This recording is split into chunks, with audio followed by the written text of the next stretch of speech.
G'day guys, how's it going? Welcome to this episode of Aussie English. This is, I guess it's episode number 6 now, or component number 6 for the Effortless Phrasal Verb course. Again, apologies that I didn't have one this Monday. I was a little swamped. I was a little bogged down with everything else that was going on after going away on my father's 60th birthday. So happy birthday, Dad. I'm sure you'll be listening to this. Anyway, so we went down to Lawn. That was really good. Got to see a lot of birds, go to the beach, hang out with people, hang out with my dad's family friends. So they came and stayed with us in this huge house. It was really nice, right near the beach. But aside from that, I've just been working away like crazy, trying to get down as much as I can for Aussie English, as I'm sure you guys know. So there are 5 components out now for the phrasal verb course, guys. So just a quick reminder, you can sign up for this course now. I go through all of these lessons. However, you get all this other content, this bonus content with PDFs of everything that I say. All the phrasal verbs that I use are highlighted on the PDFs. I give you definitions for them and exercises, because the aim of this course is to teach you to use phrasal verbs effortlessly. You can sign up for that now. It's only $97 if you sign up for it as I'm releasing it.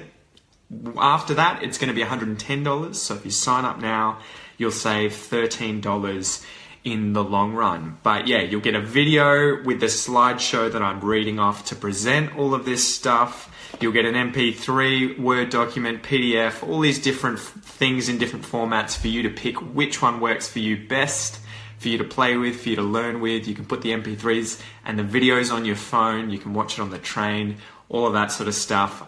But this video is free. It goes up on Facebook, YouTube, and the podcast, because I also want to help as many of you as possible. Anyway, let's just get into today's content, guys. I'll run through the lesson and then we can do a bit of a question and answer section at the end. If you guys have any questions about the content that we go through, about English in general, I might interview you guys a little bit and ask your opinion about the podcast at the end as well. In fact, I'm going to write that down now so that I don't forget, because I want to hear what you guys think of the podcast and which direction I can go in the future, because I'm just sort of thinking about different things that I can do. So yeah, if you can hear me okay, give me a thumbs up, guys. Give me a like. If you have 30 seconds, give me a share as well, because that always boosts the post so that more people will see it. So I'm just going to quickly do that myself, because I am shameless and love sharing myself on my own Facebook page. So there you have it. Or on Aussie English, apparently, as I just did accidentally. Anyway, one sec, guys. Let me share this and then we will get into it. And apologies to everyone who's listening to this on the podcast later, who just has to be patient for 2 seconds. All right, so that's shared. Let's get into it. Today is the 6th component of the Effortless Phrasal Verb course, guys. Welcome. I hope you've been enjoying the course so far. Today we're going to be talking all about the particle down. So to go down, to move down, all the different kinds of phrasal verbs that we can create by adding the particle down after a verb. You're probably getting the rhythm by now, guys. I hope you're enjoying it. So down has 4 different basic uses as phrasal verbs, and then miscellaneous ones that I'll go over that kind of fall into all these categories, and then we'll do some expressions. So number 1, movement, downwards, right? This movement, this basic movement of downwards. Reduction, so if something reduces down, it could be that it's reducing like this, it could be that it's just going down like this, but it's that movement, the contraction, that reduction, the reduction down. That's number 2. Number 3 is to depress, to upset someone, or to reject someone or something, okay? Number 4, again, sort of like number 2, is restriction. So you can't, move outwards, you're getting restricted. You're, getting restricted. down. That's the fourth one. And then we have miscellaneous ones that might fall into some of these categories but tend to be a little more abstract. So let's get into it. All right, so the basic movement, downwards. The opposite of up or upwards, we're going downwards, down. So as we've gone over in previous ones, you can run down something, you can go down something, you can jog down something. I've tried to use a few different verbs here though, because we've covered those quite a bit. We've used a lot of those jump, run, walk verbs quite a bit. So you could lie down. So you're standing up, then you lie down. You could lie down in the grass. He lies down in the grass. He was standing up and then he lies down. You could sit down in the grass.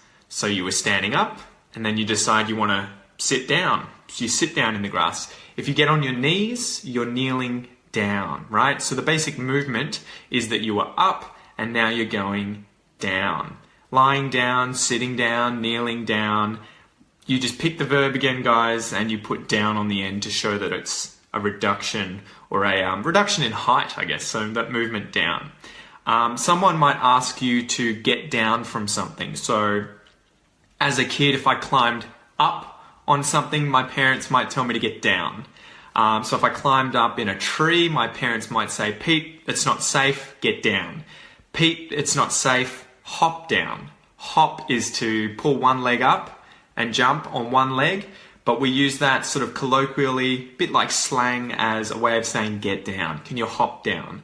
And we might also say jump down. Can you jump down from the tree, mate? It's dangerous. So can you hop down from there?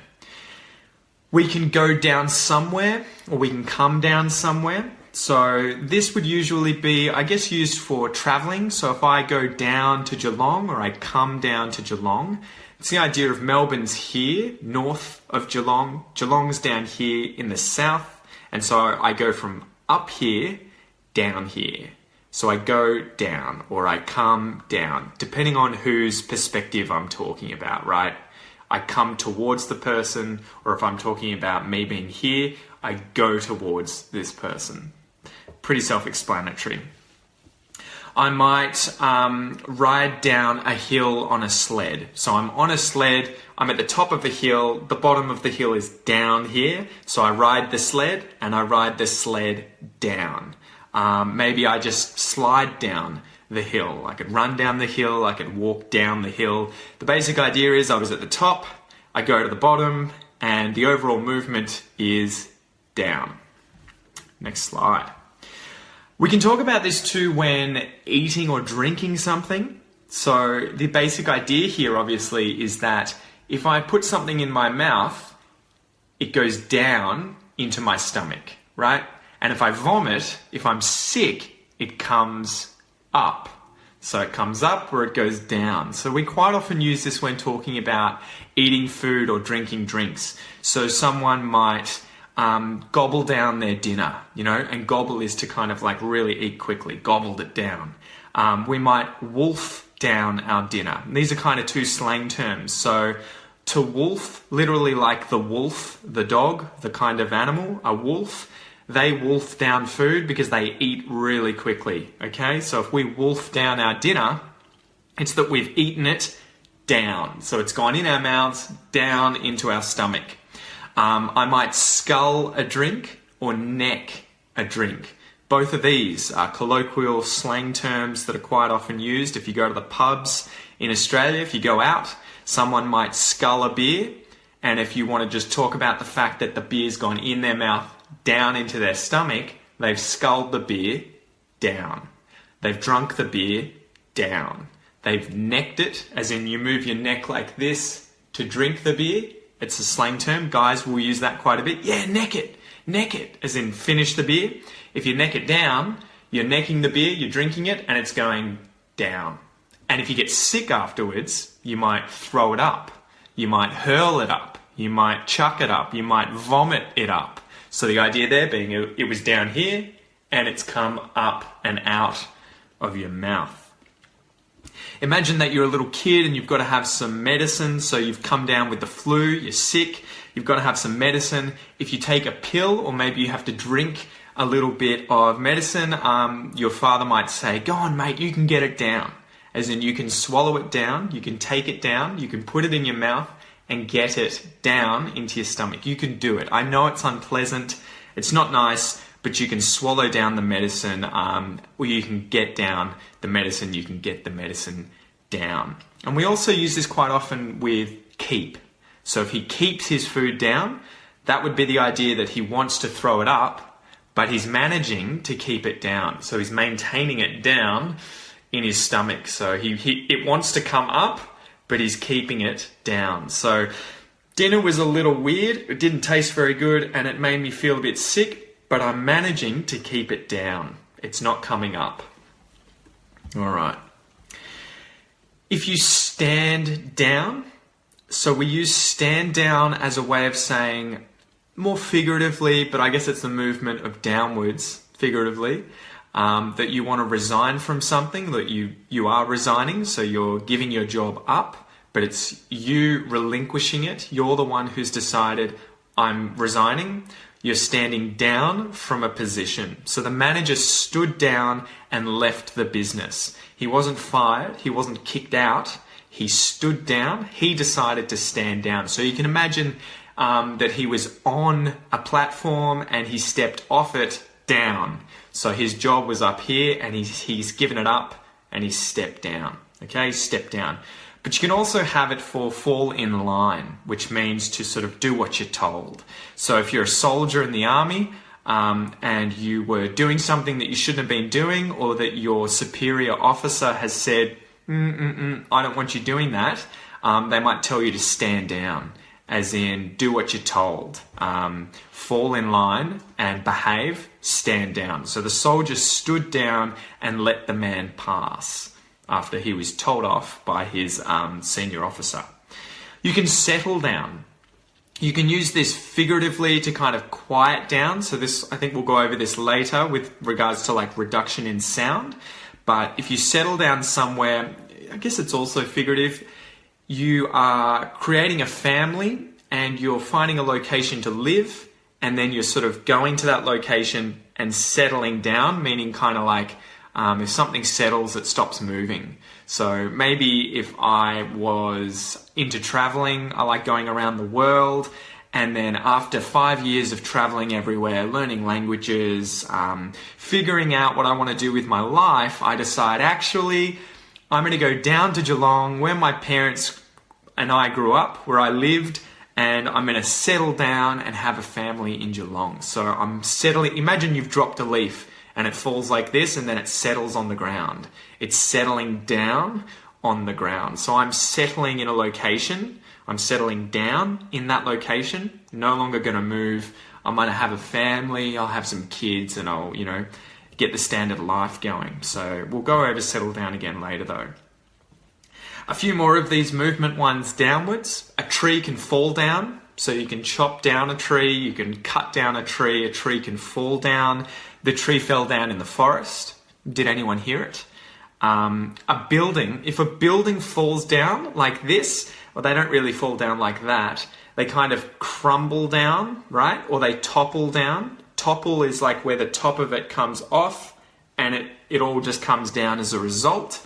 To crumble down would be the idea that it's turning into like crumbs. Imagine if you get bread and do this with it and crumbs come off. If something crumbles, it's that little pieces are coming off and it's sort of disintegrating, right? It's falling apart. So if an old building if an old building topples down, it falls to the ground, it falls down. And it can also crumble down if it's like disintegrating. And yeah, we can chop down a tree, we can cut down a tree, we can saw down a tree. You just pick the verb that you want to use, guys, to describe how the tree's been, cut, chopped, sawn. And then the fact that it goes from standing up to lying down on the ground is why we choose to use the particle down. So we've chopped it and it's fallen down, we've chopped it down. We've cut it and it's fallen down, we've cut it down. We've sawed it, we've used a saw, so we've sawn it down and it's fallen to the ground, we've sawn it down. All right, how many more of these have we got? A few more. You can pat someone down. So pat is the idea of doing this to a cat, using your hand and kind of rubbing an animal, sort of touching an animal gently. That's to pat. Security guards can pat you down like this. So they'll touch your arms, they'll go under your arms, they'll check your body to make sure you've got no weapons, to make sure maybe if you're in an airport that you're not carrying drugs, you're not trying to smuggle any drugs. So they'll pat you, literally gently touch you, down. So they start at the top, they start up, and they go down, they pat you down. The security guard patted down the patron. Things can trickle down, they can flow down, and they can run down. In this case, we'll talk about, say, tears. So if I start crying, if I burst out in tears, the tears are trickling down my face. So trickling, they're going from my eyes down to my mouth and falling onto the ground. They're trickling down my face, they're flowing down my face, they're running down my face. The tears flowed down her cheeks. That's the example I've got here. And it could be the rain is on the window, trickling down, flowing down, running down. Again, that movement is down. You pick the verb that you want in order to describe it. You could also use bucket down. That's the idea of having a bucket, you know, a big container and the water coming out. To piss down, not going to explain what piss means. I'm sure you guys know what piss means. Or to pour down. All of these are sort of slangy kind of ways of saying it's raining heavily. It bucketed down last night. If a house is standing up, it's upright, and it catches on fire and it burns up, if it not only burns up, as in the flames go all the way up in the house and it's on fire, but after that, after it's burnt up completely, the house then falls down, so maybe it topples down, maybe it crumbles down, but it falls down, we can say that it burnt down. So this time we've used the verb burn because it was on fire, and that's what's caused it to go from up down. So the building burnt down in the fire. You can gun someone down, you can shoot someone down, and you can mow them down, which is kind of like, I guess when you use a mower on the lawn, it's chopping the grass and the grass is falling down as a result of being chopped. You can use it figuratively if you're using a gun on a crowd of people and all the people falling down because they've been shot. That's to mow down a crowd of people. So, I mean, this won't be relevant in the future, but at the moment, obviously, you guys will know about what unfortunately happened in Nevada, in America, in Las Vegas, where 59 people were shot. We could say that the man was up in the hotel and he gunned down these people. He shot them down, he mowed them down. So they were standing upright, they got shot, and they fallen to the ground. They were gunned down, shot down, mowed down. You can use it for anything too. Like if a plane is flying in the sky and someone on the ground is shooting it and then it comes down, it hits the ground, you've gunned the plane down, you've shot the enemy plane down, the enemy plane was mowed down. All right, so a few more of these movement ones. Hopefully you guys are getting some good content from this. So when writing something, we write it down, right? Because I guess it's up, it's in our minds, it's what we're talking about, and to write, quite often we have to do that down. We don't write up like this, we don't write against the wall usually. We normally face down when we're writing, and so we write something down. You can take something down. Take that idea or whatever it is that you're talking about and put it on paper, put it down on paper, you're taking it down. So he took notes down in the lecture. He took down the notes in the lecture. You can get down something. You can put it down on paper. You can write it down, and you can also jot something down. And that's the idea of writing it down very quickly. He just jotted it down. He jotted down the notes from the lecture. If you're driving a car that's full of stuff, so you've piled all this stuff on your car, you've put it on the car and the pile has gone up, so it's stacked up, it's piled up, it's heaped up, so the size has increased up. If you put ties over the top, so like ropes over your car, you're tying it down.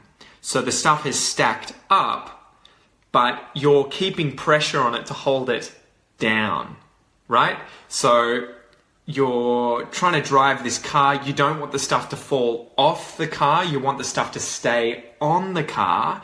It's stacked up, but you want to make sure that it stays down. You don't want it to fall off the car. You don't want it to blow up into the air. You want it to stay down. So you can tie down the cargo on your truck. You could nail it down. Maybe there's a tornado coming and the roof of our house could blow off the house. We're worried about it flying off the house. It could fly up into the sky.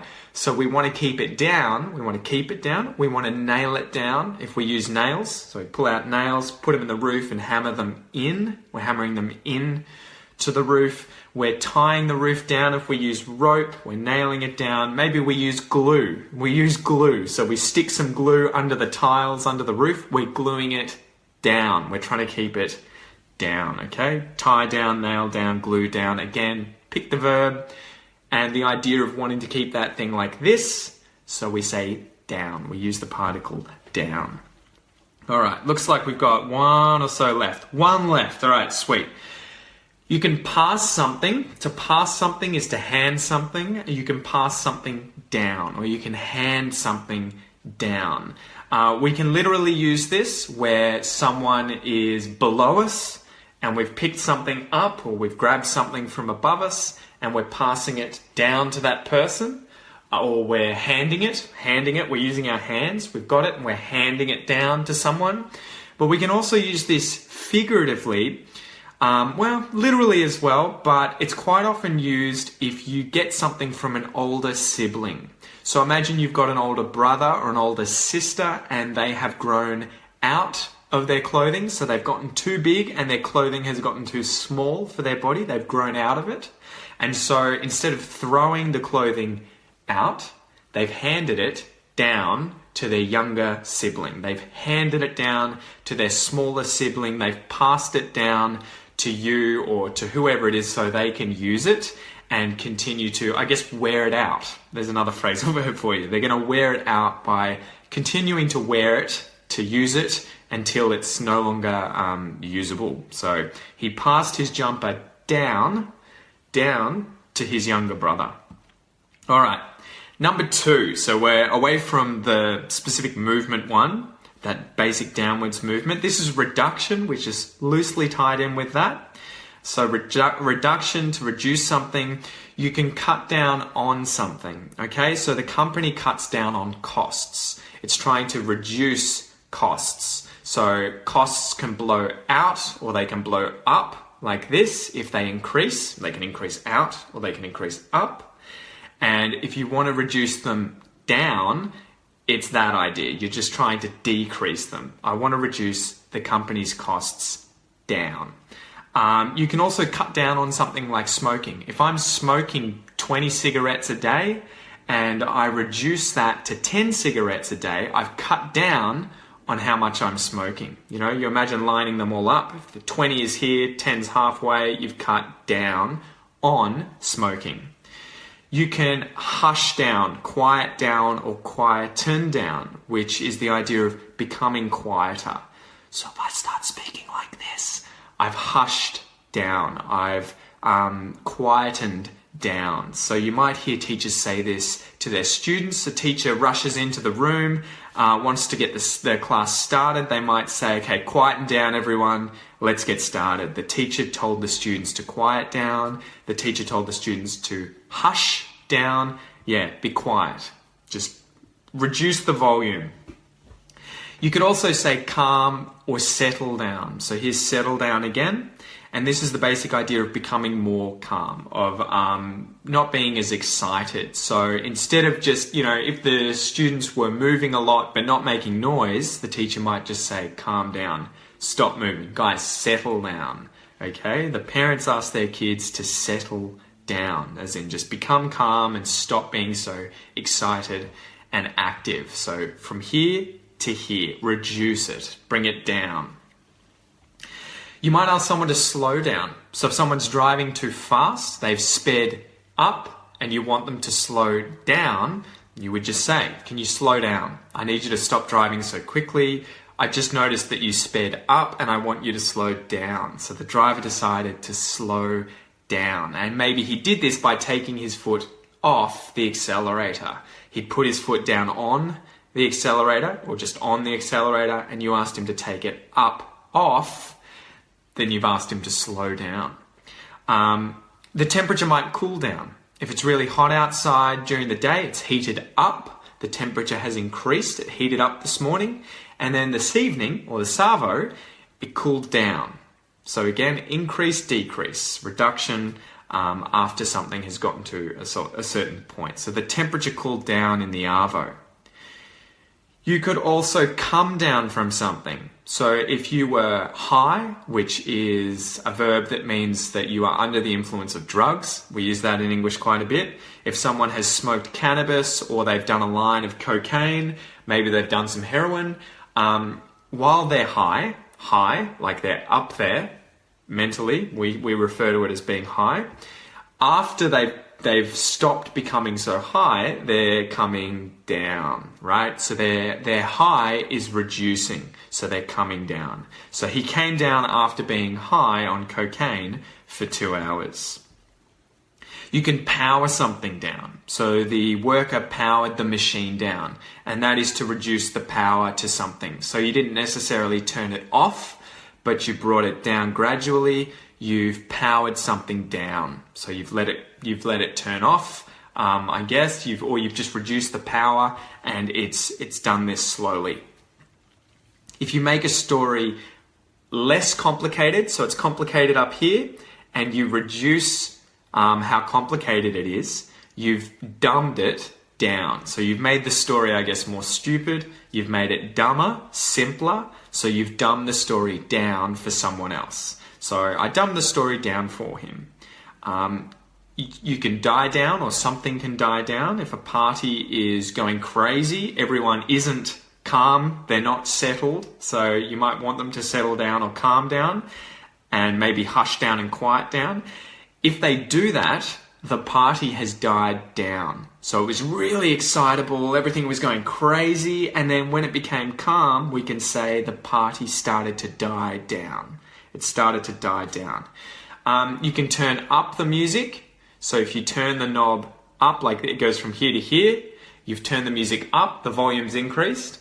And if you turn it down, the volume's decreased. So we turn the music down. So can you guys turn that down? Yeah, all right, the party's starting to die down, so we'll turn it down. It's reducing. Okay. You can come down with something. So this would be the idea of getting sick. I came down with the cold. You came down with a cold. You've become sick. You've become ill. So your health was here, and then you've come down with a sickness, with a cold, with something. And it's usually a cold. That's a collocation there. I came down with the flu or with a cold. You can go down with something. This is the idea of something sinking, like a ship. So the captain went down with his ship, or the ship went down off the coast. So it was off the coast. The coast's here, and it's off the coast, and it sank. It went down, literally into the water. Something can wear down. So, for instance, I have a pencil here. As I write, the tip of the pencil, it wears down. Even though it's going in this direction, because it's reducing, we say it's wearing down. So even if I'm pointing the pencil down, and so as it wears, the lead, this part of the pencil is actually going upwards. Because it's reducing, we say it's wearing down. And the same with teeth, for instance. A crocodile's teeth, either row, I guess, it could be the bottom row or it could be the top row. If the teeth reduce in length, in size, they're wearing down. And they're wearing because he's using them, right? So the sole of your shoe, if it wears, it can wear down even though it's going in this direction. You could turn the shoe upside down and it's doing that. But the old Croc's teeth had worn down. So he was eating so much, maybe he ate some rocks, and his teeth wore down. All right, number 3 now. To depress, upset, or reject.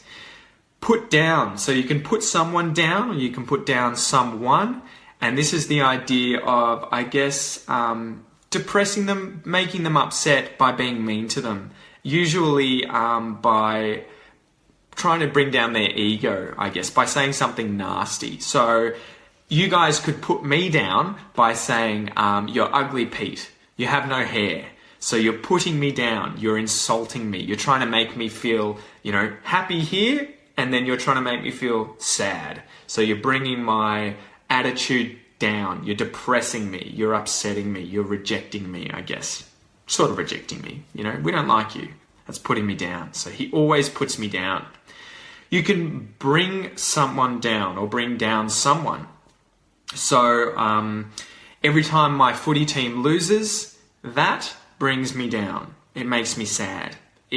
I'm really happy beforehand, and then I become incredibly sad and depressed. It brings me down. I was up here, and now I'm down here with my mood. So you'll often hear this quite a bit in English with us referring to mood or attitude. If someone's happy, they tend to be up, so like upbeat. If someone's sad and depressed, they're down. Yeah, I'm a bit down. So my footy team lost, and when that happens, when my team loses, it really brings me down.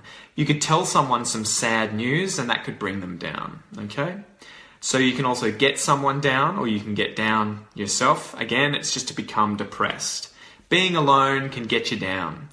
When I'm alone, I get down, so I feel sad. You could break down, so maybe you got down or someone brought you down to the point that you started crying or you became really depressed, upset, visibly upset. This would be the idea of breaking down. So she broke down into tears. She broke down into tears. You can let someone down or you can let something down, and that would be like, I guess we'll get to the figurative meaning of let down later on. But if you let down something like a tire was pumped up, so you pumped the tire up until it was full. And if you let the air out of the tire, so the air is in the tire and you let it out of the tire retracts, it becomes smaller, it depresses in size, you're letting it down. But we can also use this figuratively for you've done the wrong thing by someone. And I'll go over this in a bit, but the example sentence here is, he let us all down. You could turn someone down, or you could reject something. It doesn't have to be someone. So maybe someone offered me a new job and I said, sorry guys, I can't, I'm not interested. That's me turning the job down. So imagine me doing this thumbs up, thumbs down. This is yes, that's no. I'm turning it down. No thanks. I turned down the offer, or I turned the offer down. If a girl was here that I was interested in and I wanted to ask her out, so I said to her, let's go out sometime. We'll grab a coffee. It'll be fun. If she said, yeah, nah, no thanks, she's turned me down, but she's also shot me down. So this is where we can use shot, as in like I'm a plane and she shot the plane and the plane's crashed.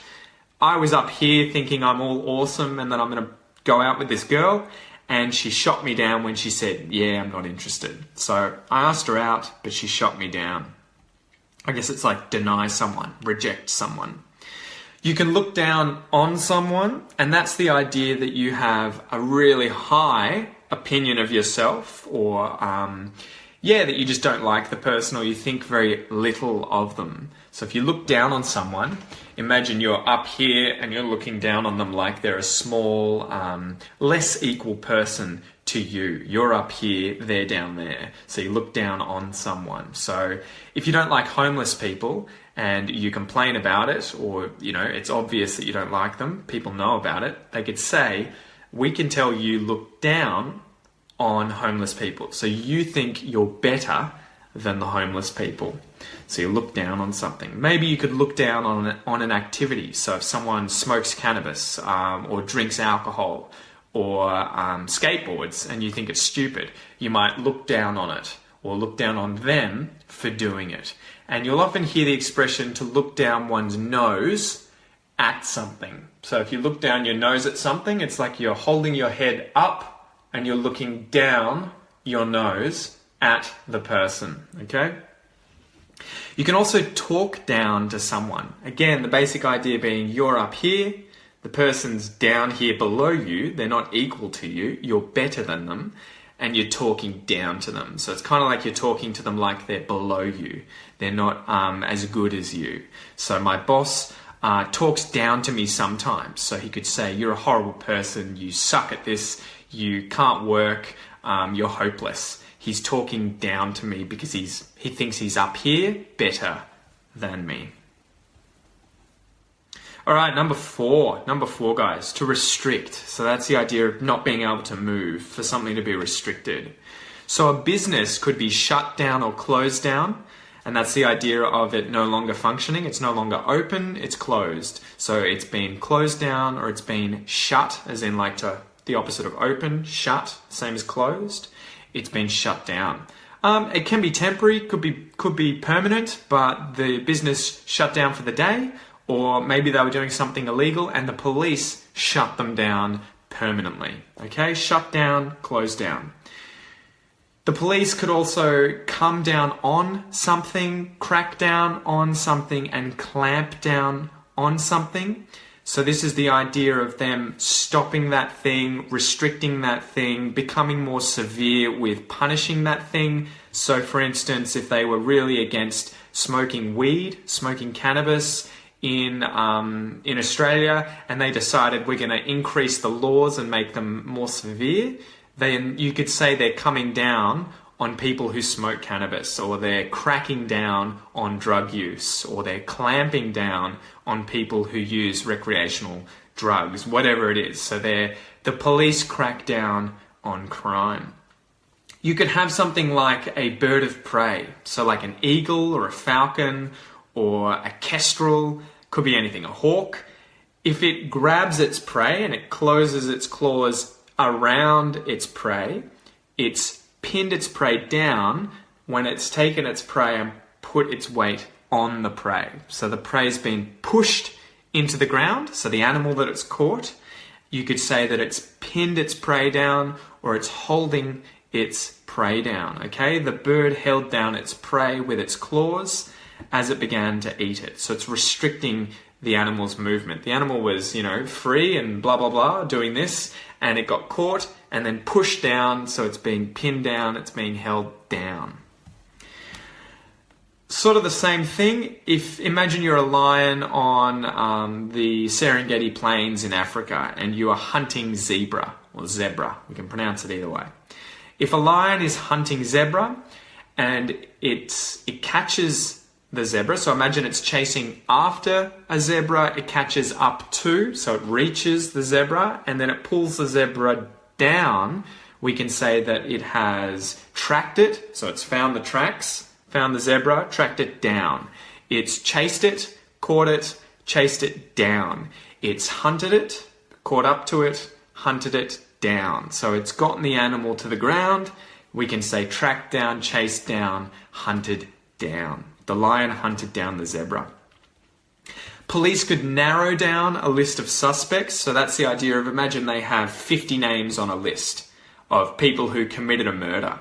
And they reduce the list, they restrict the list all the way down to 2 names. So they've narrowed down. It was wide and it became narrow. So it's gone from here to here.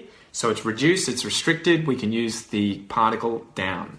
So the detective narrowed down his list of suspects. You can go down for something. If you go down for a crime, this is the idea that you get caught for it. You get the blame for it. So imagine you're up, you get caught, brought to the ground, literally, but figuratively in the sense that you are caught for a crime and then go to jail, you go down for the crime. You can also reduce something down. So prices could really be reduced down, but it's kind of redundant because reduce, restrict, it already kind of has that idea of the thing going from here to here. But you might hear from time to time that the sale reduced down the prices, so it's brought the prices down. Let's go through some miscellaneous ones, guys, and then we can get into the expressions and finish up with a Q&A section.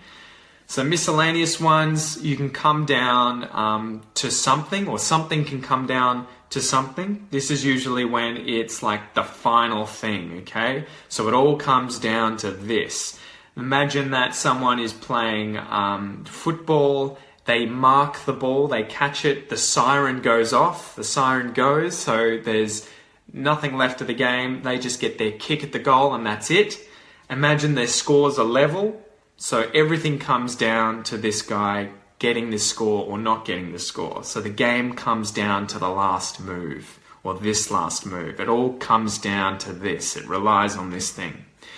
You could put down to something. So this is to sort of mean that you think this is the cause of something. If you put something down to something.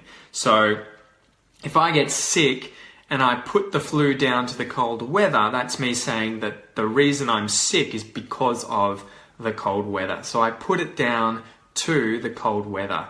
That's a very figurative, weird one that has it doesn't feel like it has a literal sort of attachment to any of those previous 4 explanations of how to use down. So I put this flu down to the cold weather. You can wave down a taxi. So you might wave someone down. This is the idea of getting a car to stop. So someone's driving along and you walk out in front of the road and wave and the car stops. You're waving the car down. You're quite often going to hear this just referring to taxis and people in places like cities waving to get the attention of a taxi. If the taxi stops to take them home, they've waved the taxi down. So they waved a taxi down to take them home. You can lay something down. So that's the idea of putting it on the ground, whether it's you yourself or it is something like a gun. So it's relinquishing it. It is putting it down, giving it up, surrendering it. So you might lay down your life. Soldiers in World War II laid down their lives for their countries. So they relinquished their lives. They gave their lives. They laid their lives down. The soldiers could also have laid down their arms, so imagine their guns, and they surrendered.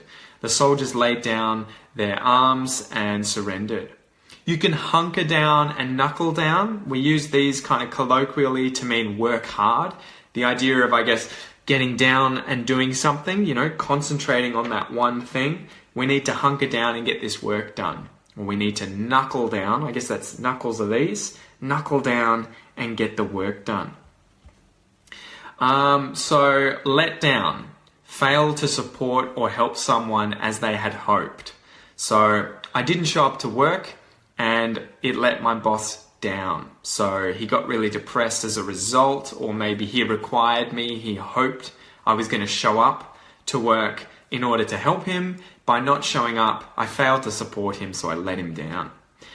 It could also be convey bad or disappointing news to someone, but in a polite, kind of considerate way, sort of to spare the person's self-respect, right? So they're not, they don't look like an idiot and you haven't put them down, you haven't shot them down. So for instance, if I asked a girl out to go on a date, again, this same example, instead of her shooting me down by saying, yeah, no way, if she was really polite and said, I would love to, but I have a boyfriend, I'm sorry, but you seem like a really nice guy, that's her letting me down slowly, letting me down gently, letting me down nicely. She's not putting me down, she's not being horrible, she's letting me down gently. So she doesn't like that guy over there, but she's letting him down gently. What a good chick.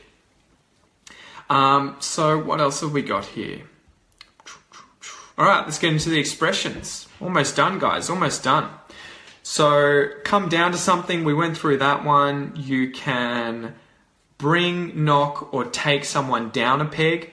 This is a common one. A peg is, imagine that, when you've got like a wooden thing, I don't even know what this thing's called, holes in a wall.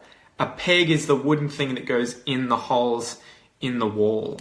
I'm not sure where this originates from, but it means to reduce or damage someone's ego or pride, so to make them more humble, sort of humiliate that person. So you want to bring them down a few pegs or bring them down a peg or two, knock them down, so that's the idea of hitting them, knock them down a peg or take them down a peg. So this guy needs to be brought down a peg or two. He thinks too much of himself. He's really arrogant. He's got a huge ego. We need to humiliate him, make him humble, reduce his ego. We need to bring him down a peg or two. You can be down on your luck, meaning you've been unlucky. So he lost his dog, his wife divorced him, and his house burnt down. He's really been down on his luck lately. You can get bogged down in something, usually details. If you get bogged down in the details, you are bogged down or you get bogged down. It's to be caught up in something. So that's like to be burdened with, to be prevented from making progress because of this thing. So imagine you get caught in a net, and I guess caught up is like to be stuck in that net.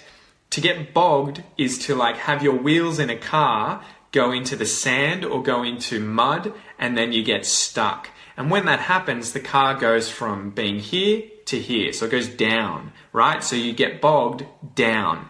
If you get bogged down, you're getting stuck on things or in something, and it's usually the details of, say, a specific task. If someone just wants you to do something, they might just say, don't get bogged down in the details, just do it. So it's not important. Don't get bogged down in the details. So I could say to you guys, don't get bogged down with memorizing every single phrasal verb. Just learn how to use the particles and the verbs, and you'll be sweet. You can come down on someone like a ton of bricks, like a ton of bricks. So bricks are what you make a wall out of. You know, those things that are about this big. They tend to be made of clay and other things, bricks. So if you come down on someone like a ton of bricks, you imagine, you know, a ton as in 1,000 kilos of bricks falling on someone. You've come down on that person really, really harshly. So it could be like with punishments. I wagged school and both my parents and teachers came down on me like a ton of bricks. Or maybe the judge came down on the criminal like a ton of bricks. So you really got punished badly. You cannot let someone down. This is usually used in the negative. Don't let it get you down. So don't let it get you down. This is don't let it make you sad or don't let it depress you. So your footy team lost, but don't let it get you down. You can let your guard down. This is the idea of becoming vulnerable emotionally. Maybe you get a boyfriend and you decide, I'm going to let my guard down and be honest with him about my feelings. If you've got your guard up, you're not being honest, or you're not telling him everything that you're feeling and thinking. So your guard is up.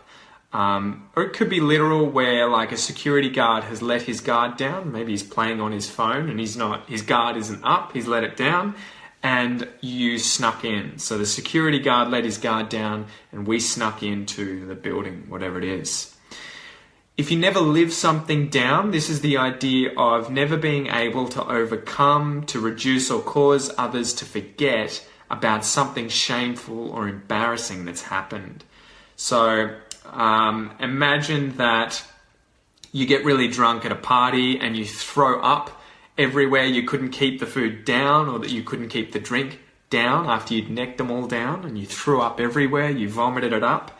And embarrassed yourself. It was very shameful. You could say, I never thought I was going to live it down. As in, I never thought anyone was ever going to forget this thing. They were always going to remind me of it. I'd never live it down. 3 to go. Let your hair down. I don't really have any, but if you let your hair down, it's like to relax, to stop being so formal and conservative. So imagine you've got your hair tied up. If you're a girl and you want to let it down, it's to take the ties out of your hair and let your hair come down, so to relax. So after a long week at work, she went out with her girlfriends and let her hair down. This is the idea of she went out and relaxed and stopped being so strict, formal, conservative. Get down to business. This is to begin doing what needs to be done. Needs to be done. So we have to get down to business. So we started the meeting, we didn't muck around, we got straight down to business, okay? So it's to begin doing what needs to be done. And the very last one, guys, is to get something down pat. So we went down pat before. I don't know why it's used here, but if you get something down pat, it means to learn something by heart. So to learn something perfectly, to get it down pat. So by the end of this course, you guys will have gotten phrasal verbs down pat, okay? You'll have learnt them by heart. You'll know how to use them perfectly. You'll have gotten phrasal verbs down pat. So that's it for this one, guys. Thanks for sticking with me, and I'll see you in the next episode. Good job, guys. Thanks for sticking with me. I know they're quite long, and it's just me talking. But if you guys have any questions, if you have any questions about what we just went through with the phrasal verbs, if you have any questions about English, anything at all, feel free to ask me right now, and I'll answer for you guys. So Zuli wants to know the difference between cool down versus cool off. So it's cool down and cool off. So these are just two ways of saying the same thing. We're just thinking of it in two different ways, right? So you would imagine that if something reduces in temperature, so it heats up and it cools down. It heats up, cools down. So if you ask someone to cool down, it means calm down, don't be so angry. Off would be the idea of the heat coming off the thing, whatever it is. So imagine you've got a pan full of water on the stove and there's smokes coming off it, or not smoke, but steam is coming off the pan. If it cools off, it's cooling because all the heat is coming off the thing. So it's cooling off. I'm not sure why we use off there, apart from to think the stuff's coming off, which is causing it to cool down. But they both mean pretty much the same thing. So Samane asks, when do we use conscious me? What's an example of how you would use that, Samana? Can you give me an example sentence? I'm not 100% sure. Lale, okay, in the meantime. Is there a difference in the pronunciation of shut and short? Yes, there is. So it's like cup, cop. See my lips? Shut, shot. So my lips come into kind of a ring shape when I do the ah, shut, shot, cup, cop. So that's the basic difference there between those two. Alrighty then. So I was also going to ask, guys, while I'm waiting for some more questions, are you guys enjoying the podcast, and do you have any feedback for things that you would like to hear on the podcast that aren't just about learning English, that aren't just interviews, that aren't just, me doing phrasal verbs at the moment? Do you guys have any suggestions? I was thinking about doing shorter episodes about interesting facts. I watch a lot of YouTube videos that ask weird questions like how long until the moon won't be circular, going around the Earth? What will the world look like in 100 million years? I've been thinking about answering some of those questions and creating episodes for the podcast that were shorter and sort of just trivial facts. What do you guys think about those? And while you're having a think, Mojde asks, what does down under mean? Down under means Australia. We use that to refer to Australia because Australia is down under the equator. So it's, if the equator of the Earth is here, you imagine you've got, the world like this and the equator's in the middle. The northern hemisphere's up here where everyone like America, Canada, England, they're all in the north, and we're down under the equator. So Australia's down here, we're down under. So that's how we got that nickname, down under. Short episodes would be good. Awesome, guys. Yeah, so I'm thinking about doing that and having people transcribe them as they had done sort of recently. We were doing that. Pecha and Chris were doing that quite a bit. All right, bother with or bother by, are they different? Yeah, they are. Like, it just, again, it depends on the context. You have sentences where you've heard these used because they become difficult for me to explain unless I have a specific example. So if I said to someone, don't bother with that, that's me telling them don't do that thing. Don't hassle yourself. Don't go to the trouble of doing that thing. Don't bother yourself with that task. But, so it would be bother with and then a noun. That's when I would use to bother with something.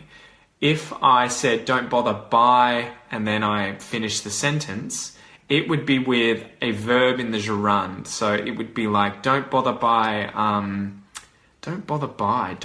coming over. Yeah, that sounds a bit weird. I'd probably stick with, but I think it's just whether or not you use a noun or a verb in the gerund acting as a noun. So, or if you were, by can be used in so many different ways. That's a really difficult one. So if something was annoying you, you could say that I was getting bothered by that thing. That thing was bothering me. I was being bothered by that thing. So that's where you've used the passive voice. So these are the kinds of things that are very nuanced and subtle. It's not really that important to nail these every single time. People will understand what you mean. But you'll just get better at these the more you read, the more you talk, and the more you expose yourself to the language. It's kind of not worth trying to remember 100 different grammar rules. I would just go out there and use them, read them, keep absorbing them, okay? What else have we got here? Rocio likes the idea. Awesome. Yeah, well, that's what I was thinking. If we do some trivial stuff where I'm talking about things outside of English, like crazy facts. Maybe I could do facts about Australia, where I talk about the kangaroo or how Uluru formed in the desert, all that sort of stuff. You guys will get all sorts of different vocab that will be required when I make those episodes. So that's why I was thinking about it. Lale asks, what does I can't be bothered mean? I can't be bothered means I don't have the will to do it. So if I was busy tonight, or not even busy, but I didn't want to do this live lesson because I was busy playing a video game, or maybe I felt like sleeping, I could say, yeah, I can't be bothered, meaning I just don't have the will to do it. I don't really want to. I can't be bothered. It's a very common expression you'll hear people use pretty much everywhere in the English-speaking world, I imagine. They would use this, I can't be bothered, meaning they don't have the energy, they don't have the will to do that thing.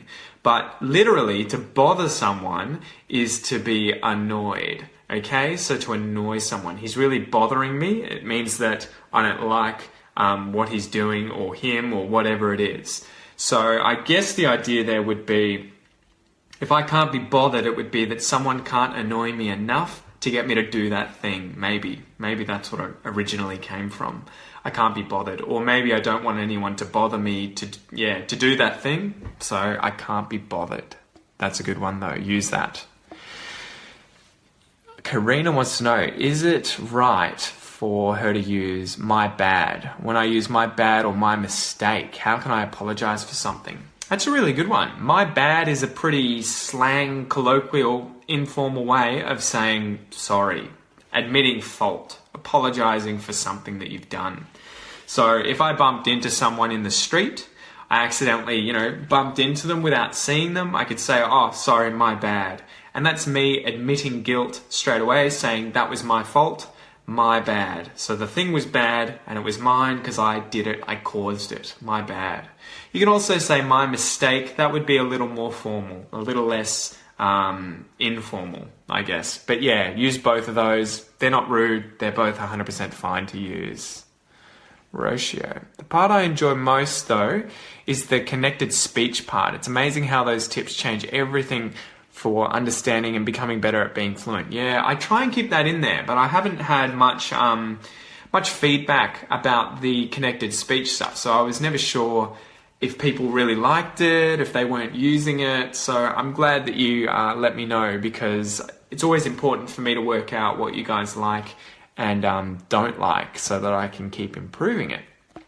So Monster, please teach us phrasal verbs commonly used to speak in restaurant, school, shopping, business. Well, I can't do that right now, but I'll try and do that in the future, mate.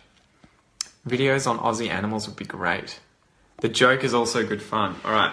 Awesome, guys. It looks like we're out of questions. Thank you so much for sticking with this entire episode. We've just run for about an hour, so I really appreciate it, guys. Remember, if you want to sign up for this course, You save $13 if you sign up for it now, and you're going to get all these videos with all the extra content so that you can learn to use phrasal verbs effortlessly. Sign up, give it a go. I know you guys are going to love it, and I'll see you hopefully on Monday. Catch you later.